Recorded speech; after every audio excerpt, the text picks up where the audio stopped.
सुस्वागतम मित्रमंडळींनो. तर आपल्या चॅनलवर नवीन असाल तर चॅनलला सबस्क्राईब करून घ्या. आजच्या भागामध्ये इकडे आता मंजूला त्या पूर्वा पाटील मॅडमनी सस्पेंड केलेलं असतं. तिला आता त्या ड्युटीवरून काढून टाकलेलं असतं. आता मंजू खूप नाराज झालेली असते. मंजू रडत असते. तिच्या अंगावरून ते स्टार, तिच्या डोक्यातली टोपी ते सगळं काढून घेतलं जातं आणि आता सत्या तिथे जेलमध्ये असतो. तर आता मंजू सत्याजवळ येते.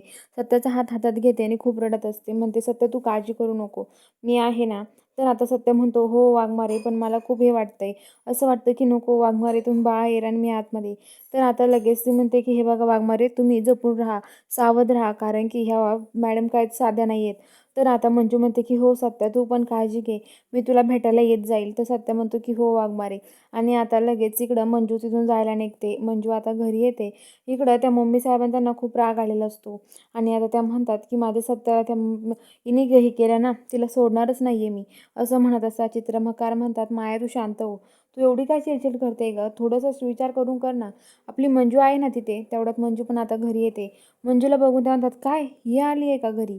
तर आता मंजू साडी ते बदलून खाली येते. तेवढ्यात आता मम्मी साहेब म्हणतात की काय ग, तू या घरात कशी राहू शकते, तुझ्यामुळं माझा मुलगा जेलमध्ये आहे.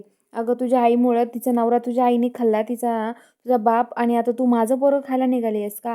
काय चाललं तुमचं अलग माप शकुनी, तुम्ही जे आई पाय गुणी नाही तसे तुझे पण नाही, अपशकुनी बाय आहे तुम्ही, असं म्हणते. आणि आता तेवढ्यात मंजूच्या तोंडात मंजू बोलायला लागते.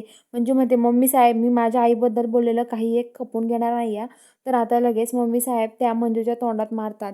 मम्मी साहेब मारल्यावरती आता मंजू म्हणते, आई ग, असं ओरडते. तर इकडे आता मंजू भाईगिरीचा हे करणार आहे. सत्यासारखंच ती कपडे वगैरे जॉकेटचे घालून आता पोलीस स्टेशनला येते. इकडे आता जी पूर्वा पाटील मॅडम असते ती सत्यासोबत ते बोलत असते बाहेर.